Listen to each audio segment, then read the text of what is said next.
you grab my black phone over there? Can you grab We're my live. black phone? We're live now.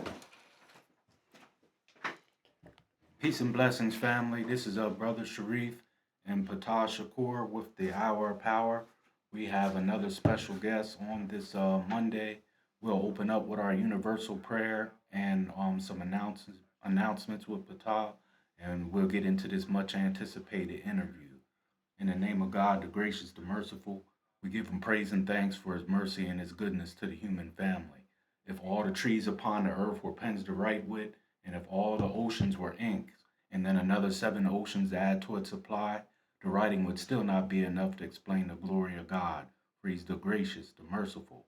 And even if I lived to be 1,000, it would still not be enough to thank God for his many blessings and gifts. We confide in no other in our time of need, and we praise no other in our good fortune. He is one. We thank God for the Metu Neter, oracle scriptures and writings that came on the continent of Africa thousands of years before any organized religion. We thank God for Moses in the Torah, Jesus in the Gospel, and Muhammad with the Quran. We reach out to our Christian family. We say, praise the Lord. To our Muslim family, assalamu alaikum. To our Hebrew Israelite family and our Jewish family, shalom. To our Black conscious family, hotep.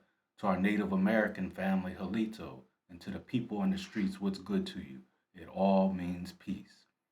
So our brother Ptah has a few announcements, and we'll get right into this much anticipated interview. Yes, sir. Thank you, brother Shareef. Grand Rising, ladies and gentlemen, boys and girls, kings and queens, and everybody in between. We are here live on a Monday edition of the Hour of Power broadcast. If you don't know what Hour of Power broadcast is, this is an opportunity for you. Yes, you at home that's listening right now. This is a community-based program. We want to hear about your positive stories for your youth. If you don't have something positive for the community, such as any type of activities, any type of engagements for our community, this is the opportunity for you. This is a program that comes on every Monday from 7 to 8, as well as on Wednesday is the other Hour of Power.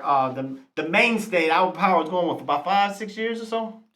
7 years there on a Wednesday program, and so this is, like I said, a wonderful opportunity for you to get on and kind of share what's going on. This is going out live on the White Rose Community Channel 16 and 18, as well as being shared over Facebook, and then it will be uploaded to YouTube as well. So make sure you pay attention. It's a live call-in show. You see on the bottom of the screen there, the call-in number is 717-846-5067, and we will take paying attention to the little text stream on Facebook as well. So if you have any questions, anything you would like to ask of the host or the guest, please make sure you do so by calling in or by inputting your questions there on Facebook, and I promise that we will be getting to you promptly. So with that, I'm going to kick it back to you, Shareef. All righty. Young lady, introduce yourself. Hello, my name is Kelly Jo Farner, and I'm with Poetry by Kelly. And basically, I'm on the show just to talk about the upcoming concert that we're having at Kiwanis Lake. Okay. I'm going to be doing a poem there for peace, 2 poems actually, and we'll talk about a little bit about my background and why I'm doing the poetry and what's happening with that. Okay, that's Saturday, July 26th at what time is the start for that? I believe that I is think at it's like at 1 p.m. 1 p.m. I at believe. Kiwanis Lake. About and the central theme is peace. Peace, yeah. Mm-hmm. Yep, WURU.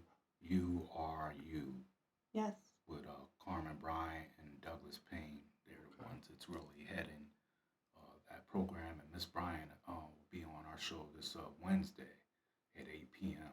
So. Wonderful. Mm-hmm. Yeah, this will be my first year there.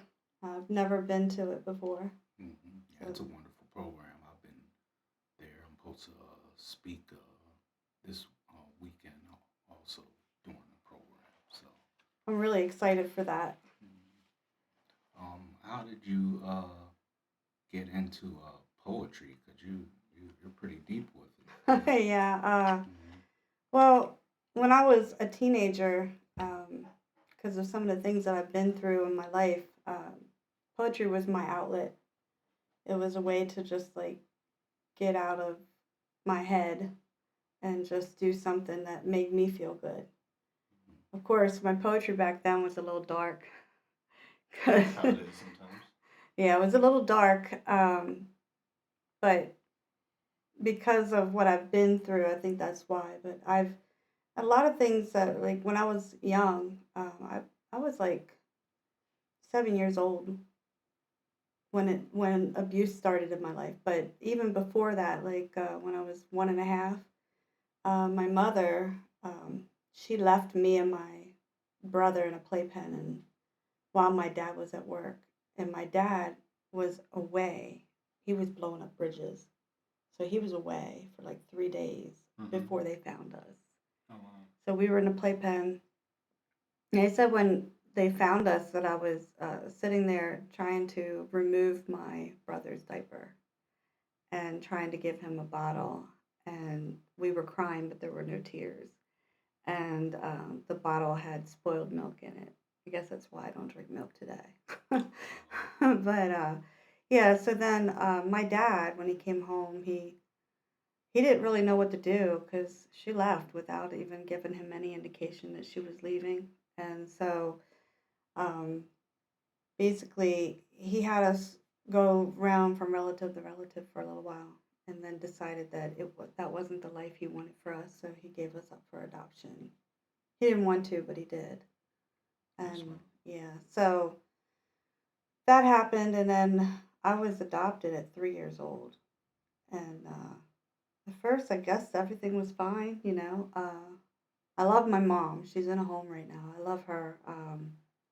She, I credit her for saving my life because she did. Because I don't know what would have happened if I wouldn't have been adopted. Adoption's a very special thing. So, Absolutely. so if anybody out there is wanting to adopt, it's very noble, and you should. There's a lot of kids that need parents that don't have parents. Um, and then my adopted mother, and my father, um, they got a divorce at 7 when I was 7. And I'm not sure what happened exactly, but what made my father do the things that he did. But he would take me and my brother on separate weekends, and that's when the abuse would start. So You're talking about what your um adopted father. dad, yeah, Mhm. my adopted father, Mhm. he sexually abused me. I don't know if he did anything to my brother, but I do know for a good 7 years. It was good 7 years. But for a while there, it was just on the weekends. And then my mother decided that she couldn't take it anymore because she's a single mom. She was trying to raise me and my brother. And she decided she couldn't take it anymore, and she left us. She didn't know anything about the abuse. I didn't tell her. Now you're when you say your mother, are you Adopted talking mom. about your adopted Yeah. mom? Mm-hmm. Yeah, so my adopted mom didn't know anything about the abuse, but because of that, I don't think she would have left me and my brother if she did know about it and lived with him by all, with all people. But she left and went her own way. She got an apartment and then brought my dad to stay with us. So they kind of switched homes. So then the abuse came it was pretty much every day. And And how old were you at this time? when she left, I want to say 11, going on 12. Mm-hmm. So from that point on, it was every day until he actually got with a woman. Um, she became our stepmom. I guess he married her. Had the same last name as him. That was kind of weird. Um, but her children moved in with us. And I remember when her children moved in with us, that's when a lot of the stuff started to happen. Like I saw that he was abusing them. He would, he would lock my stepbrother up in the attic, and he wouldn't let him come down. Um, It was so bad one day. We lived up on Wallace Street. I don't know if you know where that is. Corner of Yeah. Wallace and Sherman. It's boarded up now. Mhm. Um, I but used to live on that block. I used to really? own a house on that block. Oh, okay. Okay. Mhm. Well, then you know And exactly where I'm talking about. yeah, and one point I want to make, and you could pick up, is with the WURU program. This weekend, I hope they highlight, because I'm gonna highlight. There's different variations of violence. Mm-hmm. When people think of violence, they just think of knives and shooting and guns. Right. But violence can be mental, Mental, and physical. and spiritual. Abuse, Mhm. abuse, yeah. Mm-hmm. Right. And yeah, I mean, that street, every time I go past that street, it brings up those memories. But I don't like think about it as much as I used to. I think because I'm more healed now, because of the things that I'm doing in my life to heal myself. Um, and so when we were, when he, they called him hippie, I don't know why they called my stepbrother hippie, but when he was in the attic, he actually took a paper plane. This boy was smart. He wrote "Help Me" on the paper plane and threw it out the window to the people below working on the sidewalk. So that's the first time they called Children Youth Services. Mm-hmm.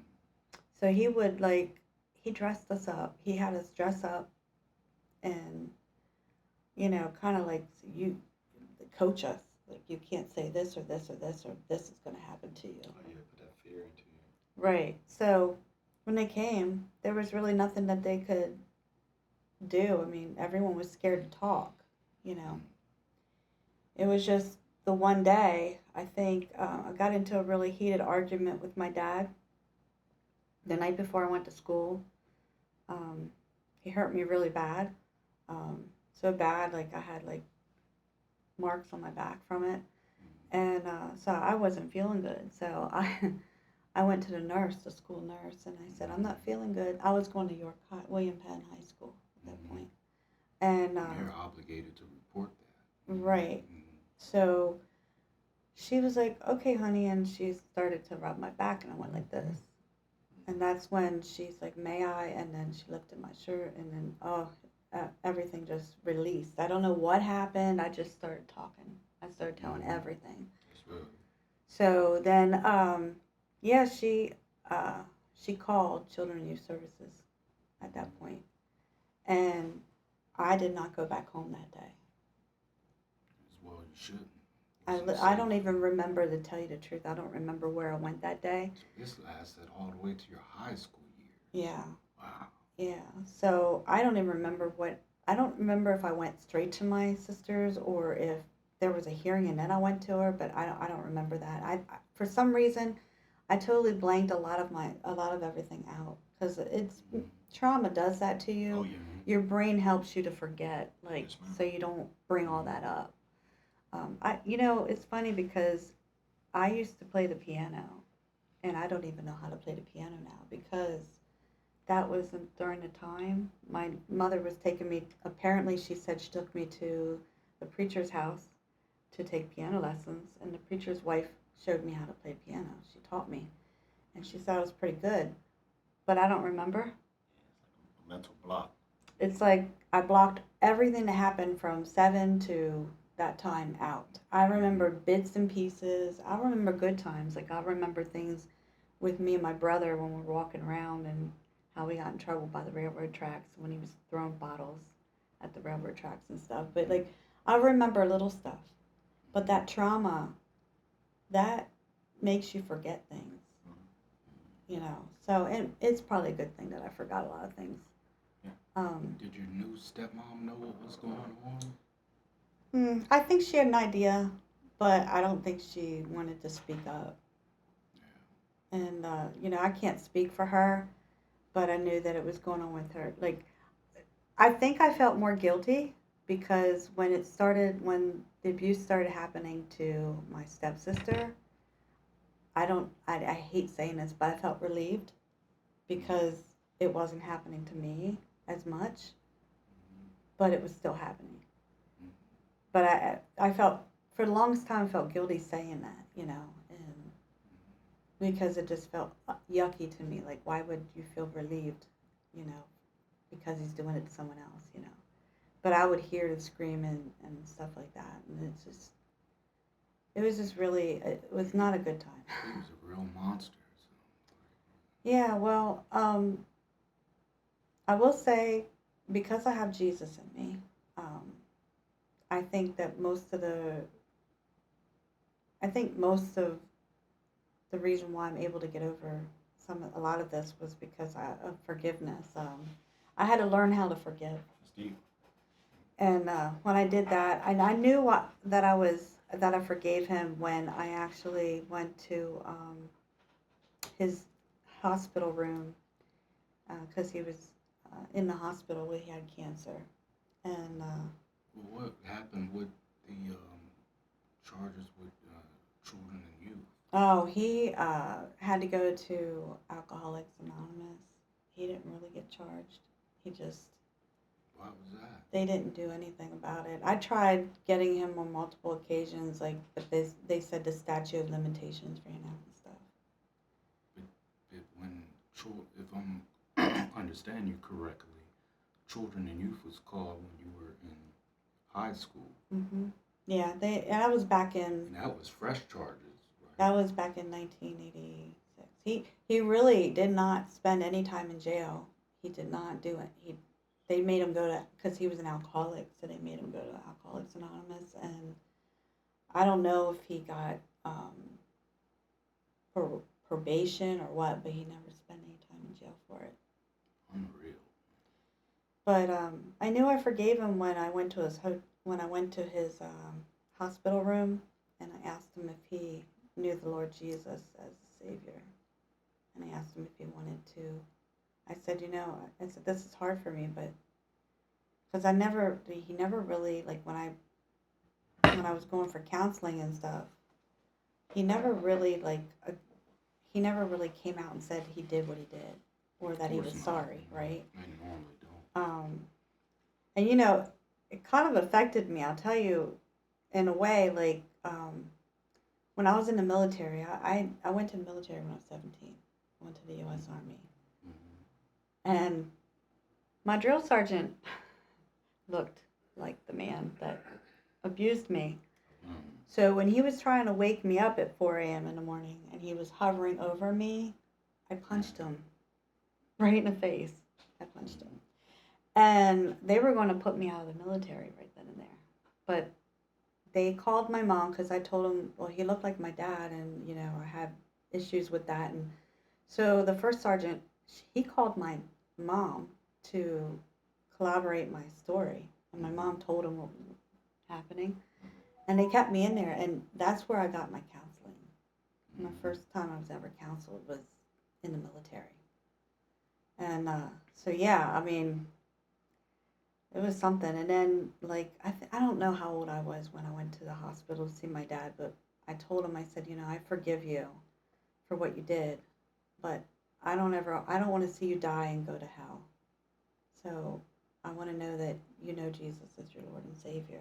And I want to know if you want to accept him. Now, he couldn't talk at that point, but I had his hand. I grabbed his hand, and I don't know I know God had to give me the strength to do that, to grab his hand, because that was hard. And I said, squeeze my hand if you want to know Jesus and you want me to pray for you. And he squeezed my hand. And yeah, so he accepted Jesus. He was only living a couple years after that. He died. But I look at it like this, and if you don't forgive, Jesus doesn't have to forgive you. And we tell people all the time, is forgiveness is self. It's not for the other person. Right. It's to relieve you of that. It's almost like when you're angry at someone else, that means you're abusing yourself. So right. That's something that takes tremendous wisdom and strength. Right. To forgive somebody like that and free yourself. That's a positive way of moving forward. Exactly. And and I always said to my husband, Nick, I said to him, I said, every man abused me except for you. I was in an abusive marriage for 18 years. He was a narcissist. I should have known that when I got with him, but I didn't know it because at that time I didn't know what a narcissist was. And At what point did you marry him? I was 29 years old when I married. And I met him. I met him at a club. Worst place to meet somebody. But I didn't, I knew his background. Like he told me he was at one time he was into drugs. He's been clean at that point for 10 years. So I figured, okay, this. He was trying to look for the best in him. Yeah, I was trying to look at the best, and Mm-hmm. I didn't realize that he was the man that he was until we got married. I think it was. I mean, everyone fights every now and then, right? And before we got married, we had our fights and stuff, but it was not nothing, I wasn't scared of him. But then he started to do drugs again. In fact, it was on our 1 year anniversary.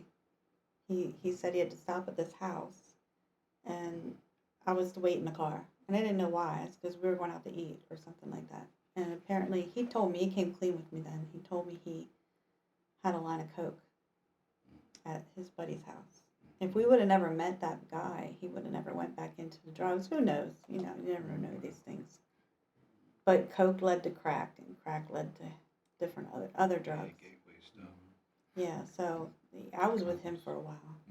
Just wanted to say something. Mhm. I know you've been following me on my page. I'm a therapist, right? Yeah. And it seems to me that you're suffering from a complex PTSD.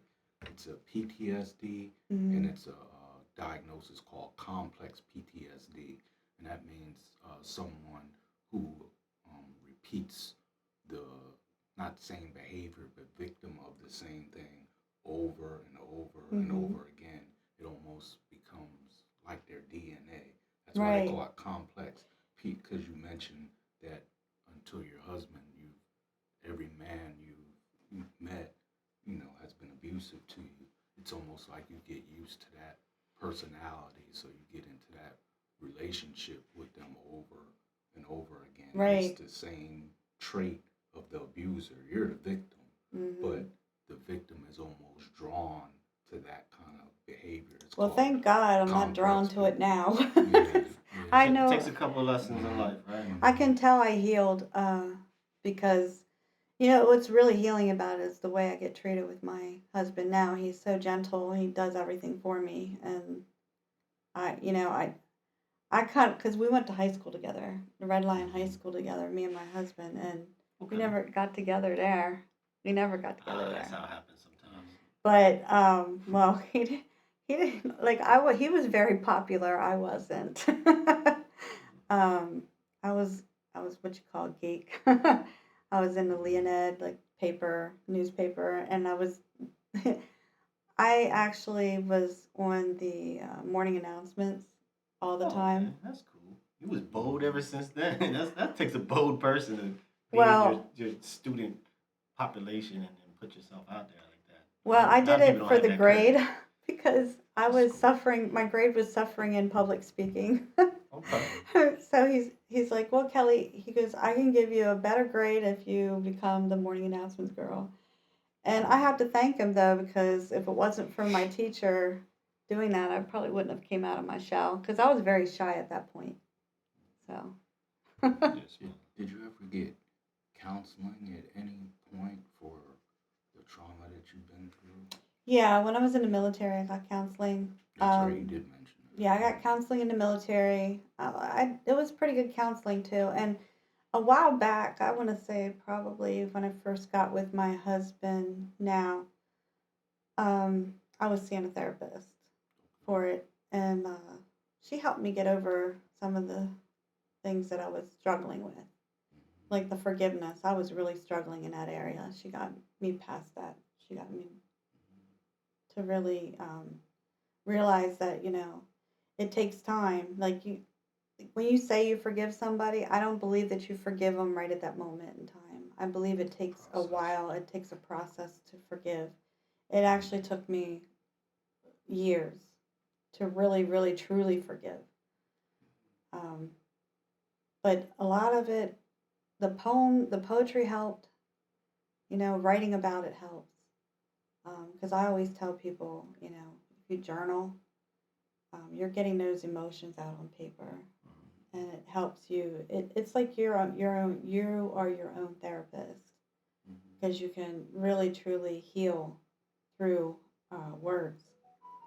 Words can heal you. And healing is, like Ptah mentioned, it is for yourself. And me as a therapist, I still have difficult dealing with child molesters.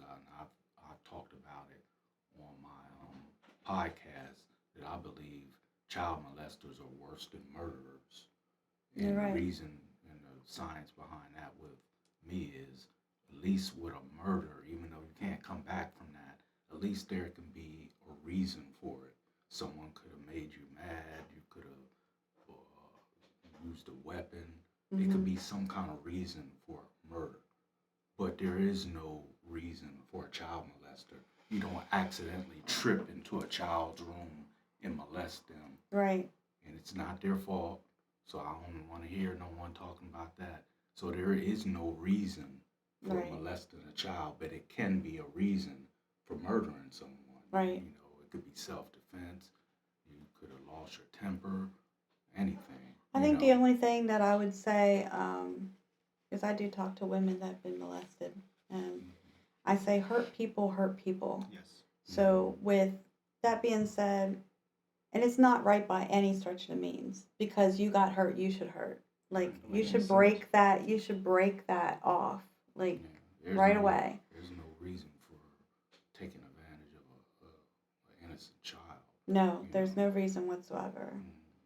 And at the moment when that was happening, like, the child doesn't know. Like, the child, I almost thought this was normal behavior. Like, I didn't know. And until he started threatening me and saying, don't tell anyone. And then I thought, well, myself, this is bad, But then I was scared, because he threatens not only you, but he threatens the people that you love. So Yeah, that's what they do. And oftentimes people like that.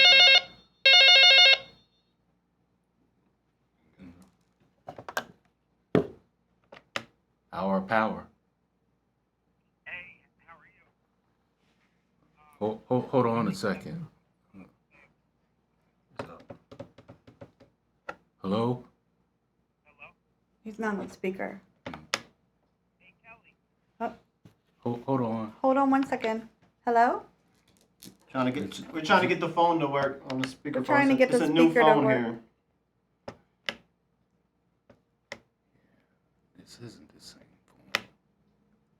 I don't know how to get the speaker on. Oh. I don't know. That's all right. So who do we have on the phone? No, it's not working. Sorry. Is this? Oh, it's my stepson calling in. Did you want to try maybe have to hang up? I'm and do gonna. that? Why don't you try and call back? Okay. Yeah. All right. Call right back. Hold on. Yeah. I'm not sure how to. This is the normal phone Well, it that said we it. have. That says speaker right Yeah. there. Mhm. So Yeah, maybe it shoulda you have to activated. like press it when they call back. Yeah, see if he calls back. He's more than welcome to. But yeah. So where was So, I? so if anybody's listening, this is a live call-in program. This comes on every Monday and every Wednesday. This is the Hour of Power broadcast. We have a wonderful discussion with Kelly Jo Farner, who is actually putting on a wonderful poetry event later on this month, which we're going to make sure that we're going to highlight before we kind of leave out as well. And she has a wonderful book. It's a Dream Weaver. I don't know if you have any selections. Dreamweavers. Yeah, Dream Weavers. That's the book, right? The poetry guide. Yeah, it's a poetry guide. Mhm. I could probably bring something up for that. Oh, it's on speaker now. Yeah, So so, whoever that was that called, he can go ahead and give a call back in right now, and we'd love to get you on air and be part of this wonderful conversation. So. hello. Hello? Hi. Did you get it working yet? It's Yeah. working. Yes, who's calling? Okay. No, I just want to say, Who's calling? Kelly, I said this to you before, but I wanted to say it like on here. My dad, I witnessed everything that you went through with my dad and stuff growing up. And I just want to thank you because I had, some of the deepest talks with you. You were the only person that really ever understood me. And even though you went through so much hell with my dad, you always made sure that you kept me in his life, even though he didn't want me in his life or didn't know how to have me in his life. It was because of you that I even know my dad. So I just want to say thank you and I love you. Oh, I love you too, Matthew. I've always loved you, always will. And I can't wait to see you at the concert. You're going to be in the. Yes, it's going to be a lot of fun. He's going to be rapping at the concert. Oh, okay, you got a little flow. All right. Yeah. Well, thank you for that. Thank you for sharing. That's all I wanted to say. I just wanted to thank you, and well, you're welcome, honey. Yeah. So, all right, I'll let you go. Get back to your interview. All right. Bye, honey. And so that event is July 26th, Saturday, July 26th at Kiwanis Lake. It's the Wake Up, Rise Up, Live for Peace Outdoor Music Festival here at York, PA. So we'd love to have your participation out there. Is there a cost attributed to that or? No. No, so it's all free. Free event, hosted again by Carmen Bryant, who will be a guest on our show this Wednesday. The great Carmen Bryant. And Mr. Douglas Payne out of Philadelphia. So, they're hosting the program. They've been doing it for a couple of years, and I've been a part of it. Looking forward to spreading some information to help our people. All people.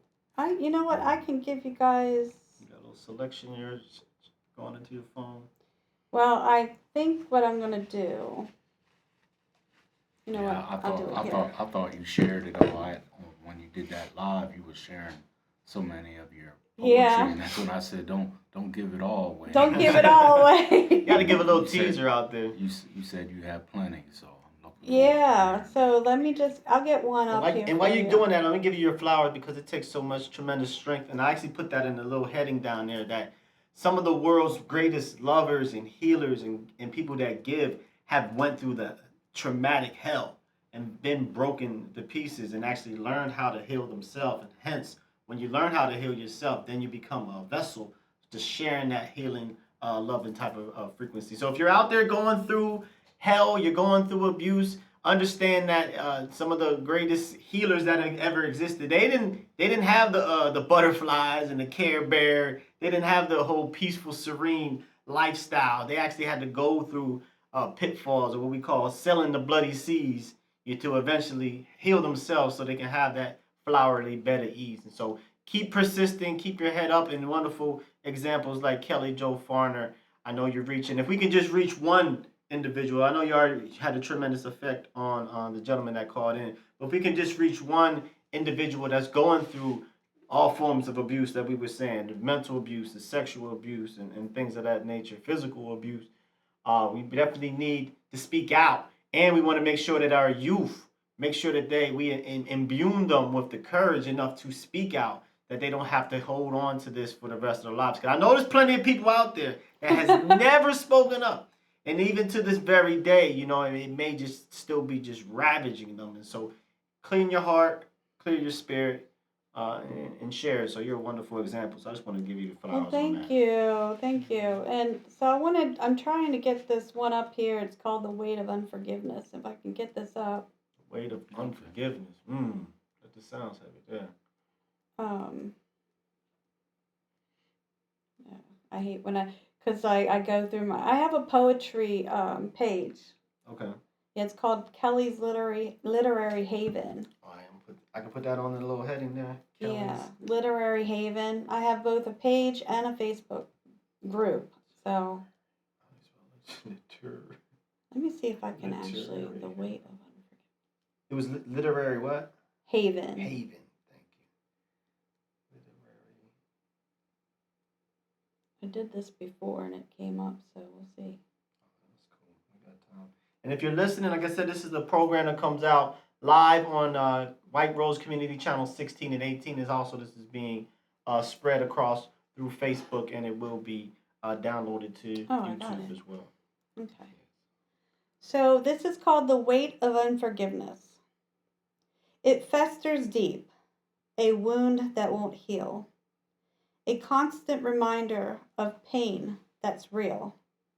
But in holding on, I suffer most a prisoner of anger, forever lost. And then there is, these are actually short ones here. Hold on. So let me just go from the. Whatever you want to share. So the poison of resentment, drinking in bitterness, a toxic brew, expecting others to suffer while I'm consumed anew. The poison spreads, a slow decay, eating away at peace night and day. Freedom in forgiveness, letting go, a liberating stride, releasing the weight, I step outside. The poison's grip, it slowly fades as forgiveness brings peace in shades. A choice to heal. I choose to forgive, to let go free, not for others, but for me. To heal the wound, to mend the tear, and find solace in forgiveness, dear. What's the title of that one again? So these are too short. I have a longer one that's the weight of forgiveness, but these are like on here. Hold on. But they all can be found at the literary. So basically, they can be found on Kelly's Literary Okay. Haven, and this is like the. I got you. Right here. It's inspired by the quote. This poem inspired by the quote, "Unforgiveness is like drinking poison and expecting the other person to die." Gotcha. That was by Marianne Wilson. So sometimes I take someone's quote Mm-hmm. and I make it into a poem. Absolutely. Cipher it. Yeah. Yeah. So with Kelly's Literary Haven, what I decided to do is I'm becoming a life coach to help people through trauma, and to help them to get past the trauma and learn to live for themselves and to forgive. Is that for men and women? For men and women, Okay. yes. And so Kelly's Literary Haven is a haven for them to come and to, eventually I'll have a place where they can actually come. But right now I can do Zoom appointments and things like that. But it's going to be a place for men and women to just be able to tell someone anything that they want to tell, and not be judged, and to get it off their shoulders. Like, I just recently went back to school for psychology, so I'm going to be a clinical psychologist.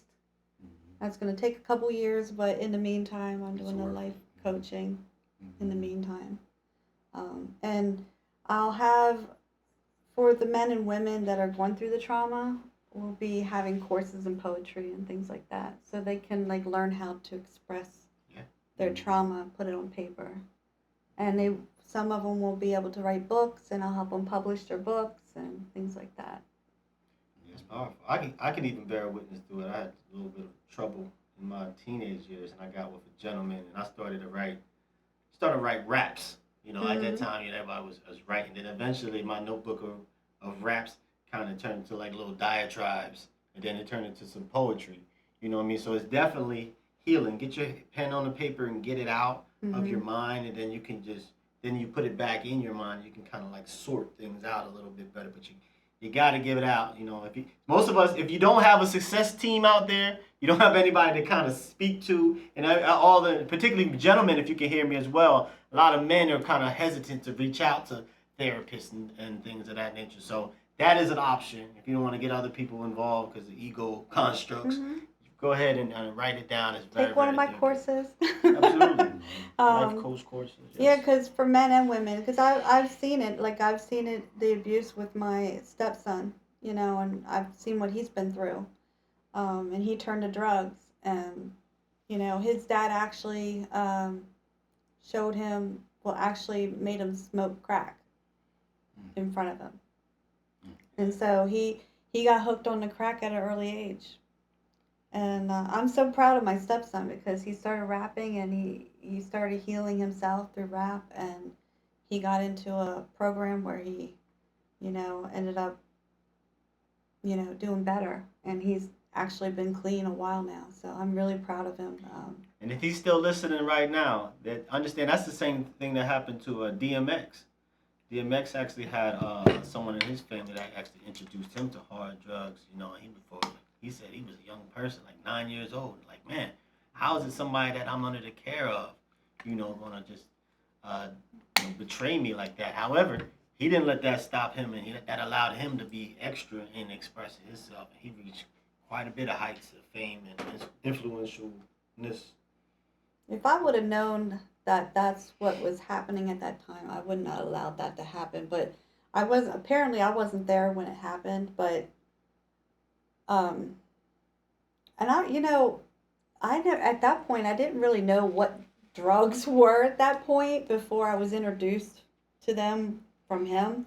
Yes, ma'am. And I mean, the only thing I knew about was weed. That was big, that was big back in the day, So, and obviously I did it back in the day, but like that's the only thing I knew. But when all this other hard stuff came into play, and the only reason I knew was his aunt came and told me she got me when he wasn't there, and she says, I have something to tell you. And she laid down, she got all the stuff, had it in this bag, and she said, this was down in your cellar. This was down in your cellar. My nephew is doing drugs. Did you know this? No, I didn't. He didn't make it obvious until I started watching for what he was doing. He would go in the bathroom a lot. I thought, well, he's spending a whole lot of time in the bathroom. Right. And then, and I think I credit God for this, but I started smelling stuff. Like people say I'm crazy that you cannot smell crack, okay? But me, it smelled like black licorice, and I hate that smell. Burnt. So basically, every time I would smell that, I'd be like, oh my, and then he'd go like this around, like picking at the carpet and like looking, peeking out the window and stuff. And anybody who's ever been in an abusive marriage and had a husband, a drug addict for a husband, it's hard to get away from them. It's hard because they, I thought, well, I don't know if I can be that strong. But when Children and Youth Services came into play, I was that strong because I knew they were going to try to take my kids, and I had no other choice.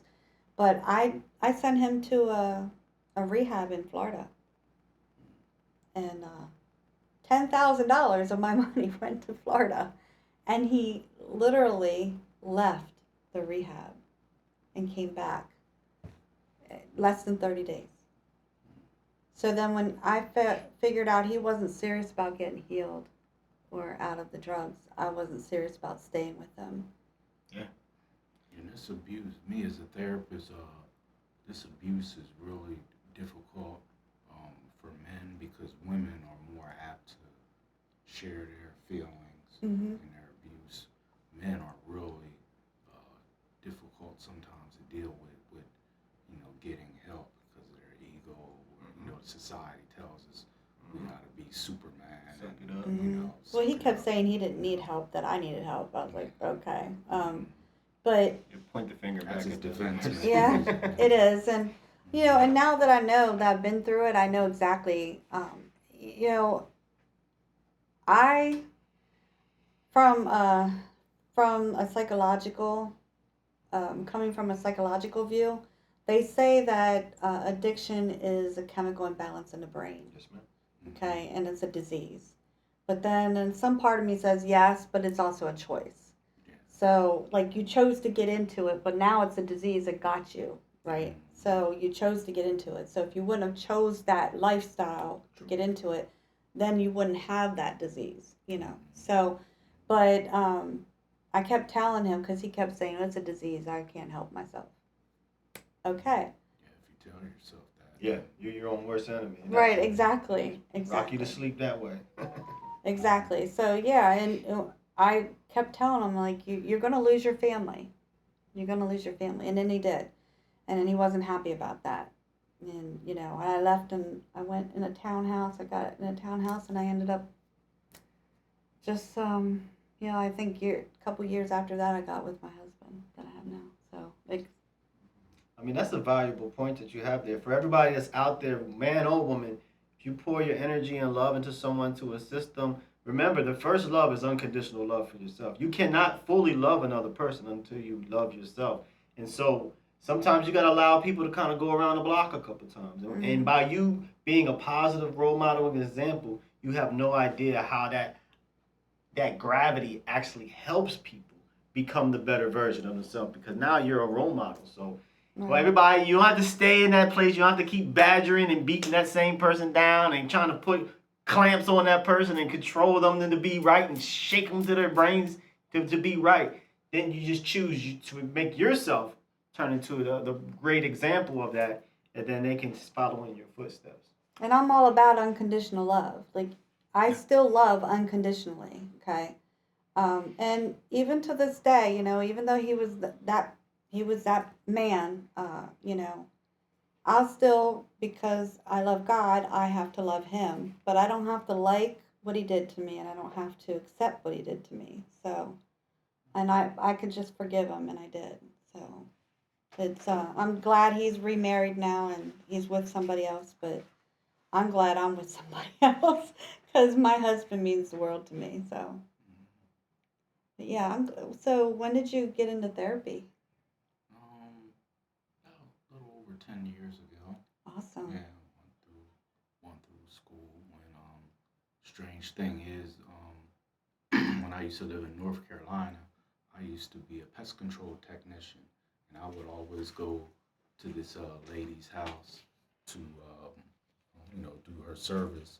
And she said, you should look into being a counselor or a therapist because you're a good listener.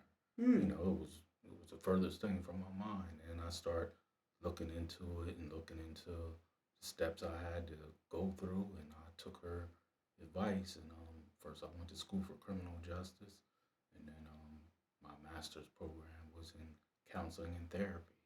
Nice. And she was a therapist who needed a therapist. There you go. She would look forward to me coming there. It was so much that my job would ask me what was going on, because they looked at the time I was there, and I was there longer than any other technician that was before.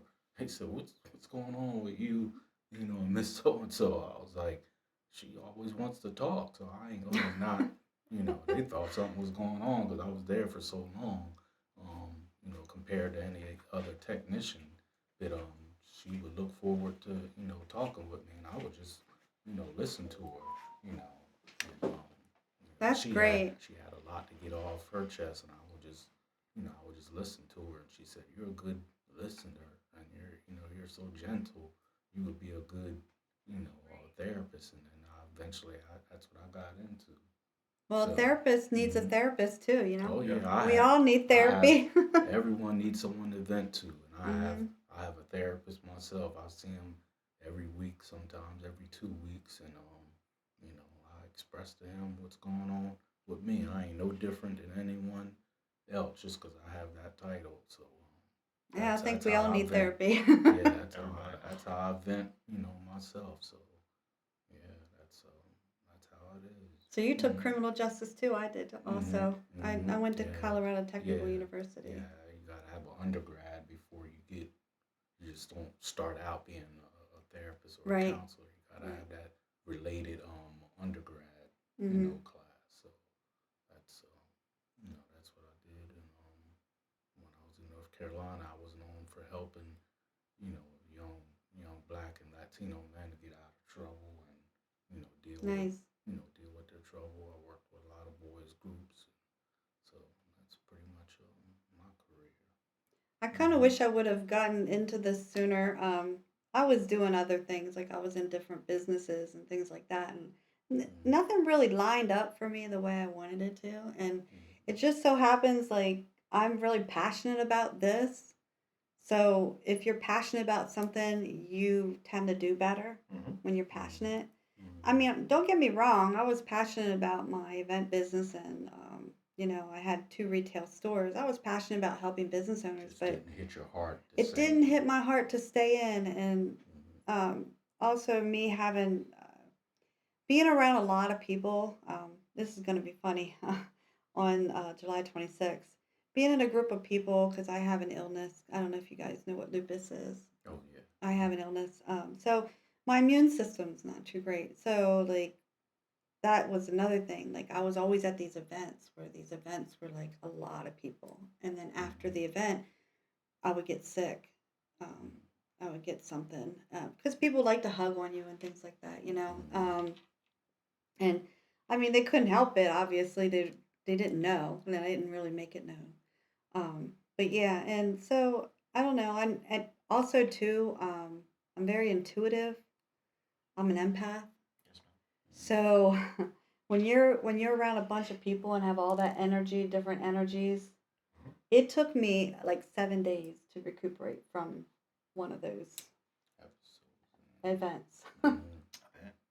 Yeah, so Yeah, my wife and I both are Reiki practitioners as well, and so you gotta do self care. A mhm. couple Epsom salt baths with crystals and sage, and yeah, because there's a lot of it's all energy. Yes. You pick up on it, and you gotta be able to cleanse yourself of it. So sometimes you gotta be a little bit selfish and give you that self care. You know what I mean? Yeah. So you can My keep friend doing Lori it. does Reiki. Yeah, she's a Reiki master, and like she keeps telling me, Kelly, you got some blockages. We need to unblock you. A lot of chakra blockages and things. I of that probably nature. do. Probably got a lot of blockages. That's right it. now. When you're a person who always gives with your heart, sometimes it's kind of hard to kind of like think about yourself in that capacity because it feels so good to give, and It does.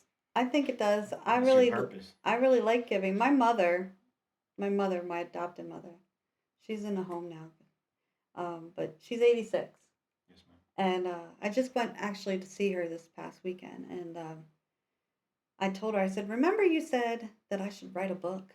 And she said, "Yeah, I remember." Mm-hmm. I said, "Well, Mom, I'm going to be writing a book." So I told her I was writing a book, and this book is actually a self-help book.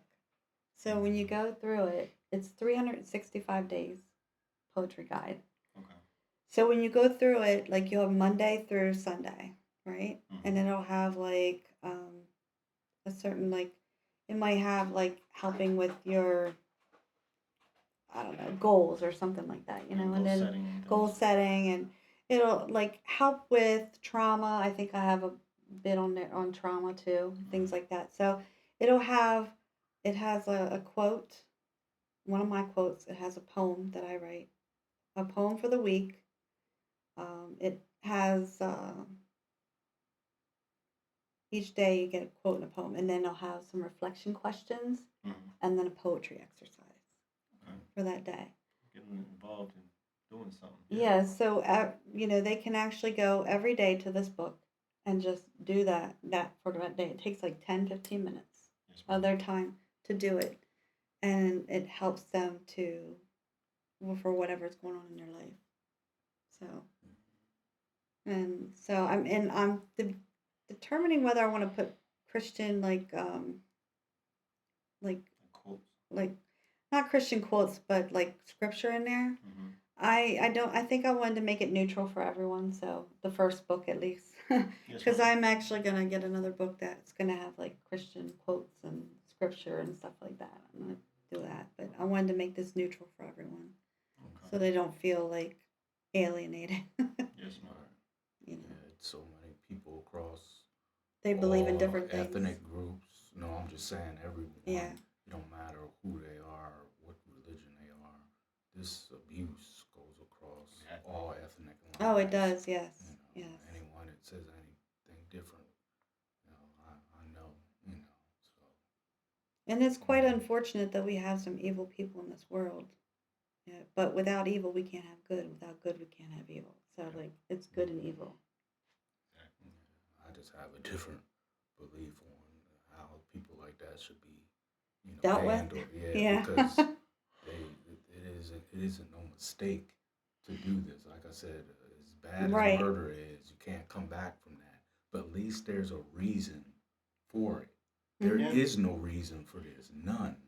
You don't accidentally molest someone No. and take advantage of someone who you're supposed to be in authority over. It isn't no accident. It is a well thought out, sick plan. And that's what makes it. That's what So, makes it worse yeah, that's because what they makes it- they thought about yeah, it. Like yeah. they were like putting this plan together. Like Mhm. you would never. I don't know. I'm just. But they at the end, like they'll suffer from their own.